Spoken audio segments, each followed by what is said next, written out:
शिरोमणि गुरु रविदास जी महाराज की, संत शिरोमणि संत गुरु रविदास महाराज की, बाबा साहब भीमराव अंबेडकर जी की। मंच पर विराजमान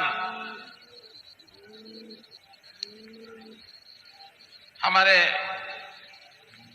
आज के इस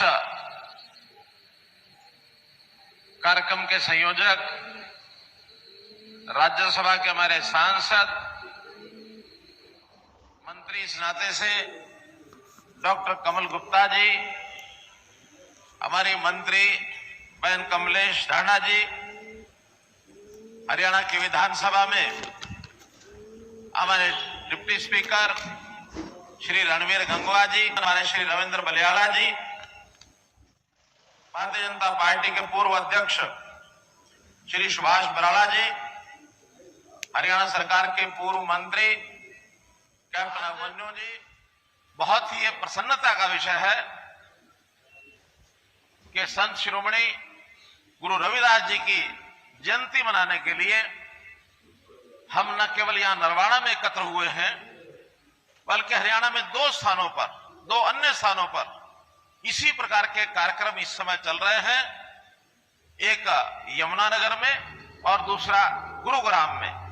आज 3 कार्यक्रम एक साथ, और ये भी पहली बार हुआ है कि इस कड़ी में किसी संत महापुरुष की एक साथ 3 बड़े कार्यक्रम प्रदेश में हो रहे हैं।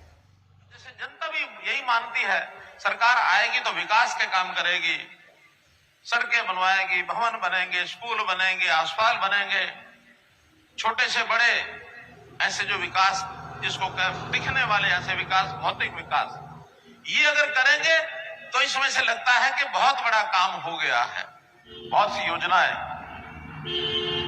योजनाएं हमने प्रदेश के अंदर बनाई है। अब उसमें बहुत सी पहले बातें बताई जा चुकी हैं। आखिर हमारा गरीब समाज, इसके लिए मकान की आवश्यकता है, तो प्रधानमंत्री आवास योजना के अंतर्गत अभी तक 55,00,000 परिवारों को हम मकान दे चुके हैं। नई योजना, अभी केंद्र का बजट आया है, उसमें 66% बजट इस योजना के मद में प्रधानमंत्री जी ने बढ़ाया है। 79,000 करोड़ रुपए इसके लिए रखे हैं। हम भी नया सर्वे करा रहे हैं, और इस नए सर्वे में खास करके जो गरीब है, जिसकी आय 1,80,000 रुपया वार्षिक से कम है, ऐसे सब गरीब परिवारों को मकान बनाने के लिए उनकी भरपूर सहायता करके उनके मकान बनवाए नहीं रहने दिया जाएगा। भाइयों बहनों, शिक्षा की सुविधाएं बच्चों की, सरकार की सारी शिक्षा निःशुल्क है, कोई उसमें पैसा लगता नहीं है। लेकिन बहुत बच्चे प्राइवेट स्कूलों में भी पढ़ते हैं। आसपास प्राइवेट स्कूलों के अंदर सरकारी व्यवस्था ठीक न होने के कारण से वो चाहते हैं हमारे बच्चे प्राइवेट स्कूलों में पढ़ें। अब हो सकता है उनके अपने बच्चों को भी रीस लगती होगी पास पड़ोस में कि हमारा दूसरा साथी प्राइवेट स्कूल में जा रहा है, तो ऐसे गरीब बच्चे, उनकी जो फीस है वो भी प्राइवेट स्कूलों के मैंने निर्धारित कर दी है कि प्राइवेट स्कूलों की फीस उनकी भी हम देंगे। चिराग योजना, इस अंतर्गत योजना बनाई गई है, उसको तय कर दिया है। बच्चों को अवसर मिले, पूरा मिले। हम ये भी कोशिश कर रहे हैं कि हमारी सरकारी स्कूलों की व्यवस्था बढ़िया बने, ताकि प्राइवेट स्कूल के बच्चे भी सरकारी स्कूलों में आए, उसकी संख्या बढ़े। ये भी हम काम कर रहे हैं। गरीबों को कैसे रोजगार मिले, कैसे वो आय अपनी बढ़ाएं। मुख्यमंत्री अंत्योदय परिवार उत्थान योजना मैंने बनाई है, उसके 861 कैंप लग चुके हैं। अगले महीने से कैंप दोबारा से लगने वाले हैं, और हमने बैंकों को कहा है कि आप लोग सहयोग करिए।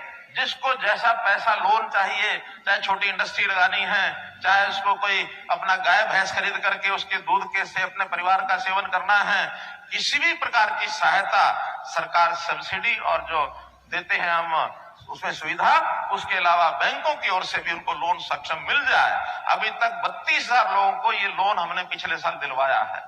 हमारा टारगेट है 1 लाख परिवारों को हम अपने जो गरीब है, जो 1 लाख रुपए की आमदन से भी कम है, ढूंढ के घर से लाते हैं और उसको काम कराते हैं। हमारे जब कैंप लगे, गरीब परिवारों को जब बुलाया जाए, उसमें उनको जरूर जाना चाहिए, ताकि उनके परिवार की स्थिति ठीक हो जाए। क्योंकि हम जब हिसाब लगाते हैं परिवार पहचान पत्र में हमने लगाया है साहब कि कुल हरियाणा का 40% ये परिवार उस योजना के अंतर्गत आते हैं परिवार पहचान पत्र में। लेकिन जब अनुसूचित जाति का विचार किया है तो अनुसूचित जाति में से तो लगभग 75% परिवार उस 180 से नीचे आते हैं। तो सबसे ज्यादा लाभ अगर होगा तो अनुसूचित जाति के लोगों को होगा। गरीबी जहां ज्यादा है उनका सहयोग भी उसी प्रकार से हम ज्यादा करेंगे। हमने राशन कार्ड बनाने का काम 180 से नीचे के जो आय के वर्ग के लोग हैं ऑटोमेटिकली उनका राशन बनेगा। जिनका पहले नहीं भी था ऐसे 12 लाख नए परिवारों के हमने पिछले 25 दिसंबर को नए राशन बनाए हैं। प्रधानमंत्री जी ने गरीब कल्याण अन्न योजना, अन्न के बिना यानी उसके अभाव में कोई व्यक्ति जीवन जिए ठीक नहीं है।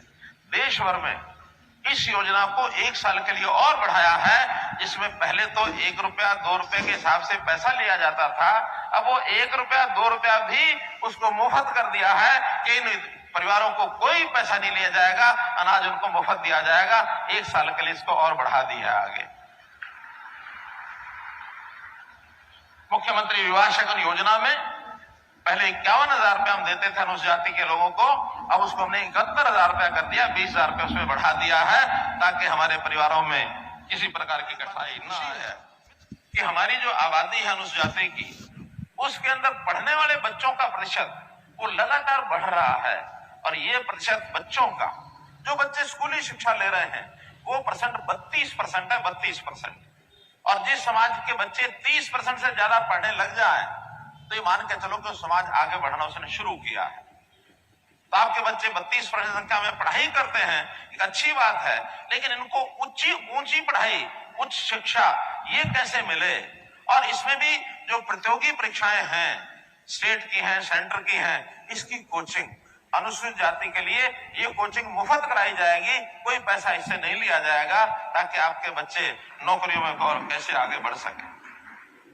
मित्रों, भाई बहनों, एक विषय है कि किसी संस्थान का नाम गुरु रविदास जी के नाम से रखा जाए। तो हमने कल से ध्यान दौड़ाया है कि कौन कौन से संस्थान ऐसे जिनके नाम नहीं रखे गए हैं। कोई बड़ा संस्थान जिसका नाम हम गुरु रविदास जी के नाम से रखें। तो मैं आज घोषणा करता हूं, और उस घोषणा से पहले मैंने उस इलाके के विधायक सांसद सबसे बात भी कर ली है। अभी जो फतेहाबाद जिले में टोहाना विधानसभा रतिया के भी पास लगता रसूलपुर के अंदर जो मेडिकल कॉलेज बनाने की घोषणा हुई है, उस मेडिकल कॉलेज का नाम श्री गुरु रविदास जी मेडिकल कॉलेज रखा जाएगा, ये मैं आज घोषणा करता हूं।